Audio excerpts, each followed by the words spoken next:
3 ways meditation boosts your immune system. I remember meeting a young woman once that had cancer and was staying at one of the centers I used to go to.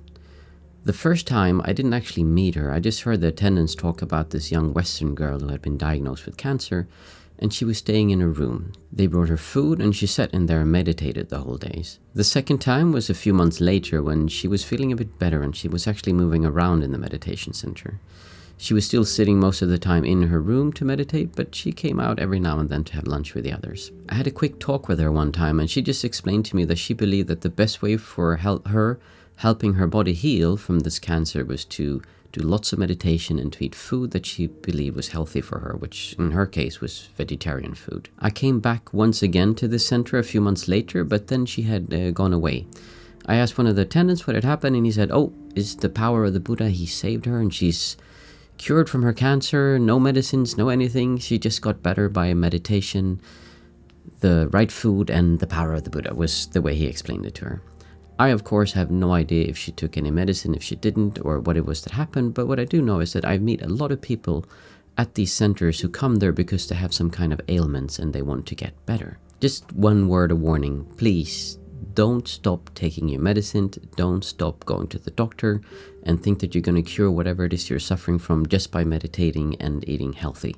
There's much more to it than that. But what I do believe is that meditating and eating a healthy diet is something that's going to help you get well no matter what you're suffering from. So how does this relate to meditation, and how can meditation help you get better when you're suffering from some kind of ailment? I think one of the best explanations for this that I've ever heard was a doctor who said that you can't strengthen your immune system, you can only weaken and make it worse. I believe that if you give the body the opportunity and the circumstances that it needs to heal itself, it can do all kinds of things that we don't even understand yet. So instead of thinking that I'm going to take a turmeric shot or I'm going to take this super high dose of something and I'm going to be cured, again, I'm not saying that doesn't help. I'm just saying instead of thinking about I'm going to do this crazy wild one thing to get it better, maybe we should start thinking about our immune system as something that is always there and we can help it do what it needs to do if we just stop interrupting it all the time and hurting it and damaging it. First off, it reduces your stress levels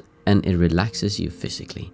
No one could argue with the fact that if you relax your body and you reduce the stress symptoms, your body's going to feel better. Just try doing this and imagine your whole body being tensed up like that.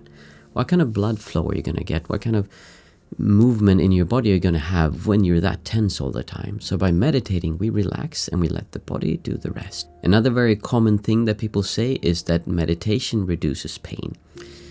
I'd say that this is not true. Meditation doesn't reduce pain, but it does something else.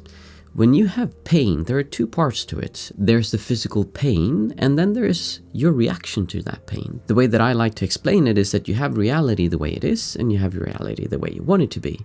I don't want to have pain, you have pain.